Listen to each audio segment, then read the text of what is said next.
আপনারা ধৈর্য সহকারে পড়বেন। আপনাদের জন্য সামান্য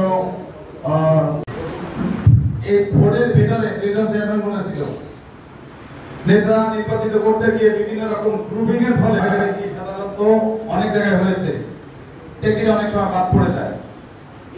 তো আজকে যেহেতু সদর ইউনিয়ন, এই ইউনিয়নে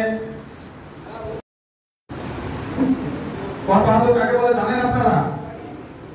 যার পরিবারের সকলেই বাগেরহাট জেলার সর্বোচ্চ ট্যাক্স দেয় সে হলো কর বাহাদুর। এই ফকিরের বাচ্চা যখন নির্বাচন করেছে তখন হলফনামা দিয়েছে ওনার অ্যাকাউন্টে আছে 34,000 টাকা, আর তার ওয়াইফের অ্যাকাউন্টে আছে 17,000 টাকা। আমাদের কাছে দলিল আছে, ডকুমেন্ট, যেটা নির্বাচন কমিশনে জমা দিয়েছে। এই যে লাইভ উপস্থিত, আমরা ইলেকশনের সাইট থেকে ডাউনলোড করেছিলাম। আজকে সে কর বাহাদুর হয়েছে। পটুয়ার রাজা সে হলো রাজনীতি।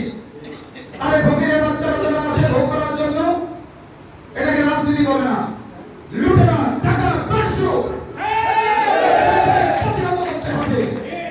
আজকে দেখেন শেখ হাসিনা প্রতিনিয়ত বক্তব্য দিত, তার চালা চামুন্ডা যারা আছে সবাই এতিমের টাকা চুরি করেছে বিএনপি। খালেদা জিয়া এতিমের টাকা চুরি সাহেবকে, সাবেক পররাষ্ট্রমন্ত্রী, উনি টাকা বাংলাদেশে নিয়ে এসেছে, আনার পর উনি ভাঙ্গাইয়া অর্ধেক টাকা নিয়ে, গতকালকে আমি সেখানে গিয়েছিলাম ফতেপুরে এতিম থানার ওখানে, ওই টাকার অর্ধেক টাকা এখানে কাজ হয়েছে, অর্ধেক টাকা 2 কোটি টাকা ফিক্সড ডিপোজিট করে রাখা হয়েছে। গঠনতন্ত্রে বলা আছে মূল টাকা থেকে কেউ টাকা খরচ করতে পারবে না। আমরা যে গঠনতন্ত্র বানিয়েছে এতিম থানার জন্য, সেখানে বলা আছে মূল টাকা থেকে 1 টাকাও খরচ করতে পারবে না, লভ্যাংশ থেকে খরচ করা যাবে। তাহলে টাকা মেরে খেলো কে? এই হাসিনা লুটেরা দেখেন আজকে প্রতিটা পদে পদে লাঞ্ছিত হয়েছে, আল্লাহর হুকুম। সূরা ইমরানের 26 নম্বর আয়াতে আল্লাহ বলেছে সম্মান দেওয়ার মালিকও তিনি, কেড়ে নেওয়ার মালিকও তিনি।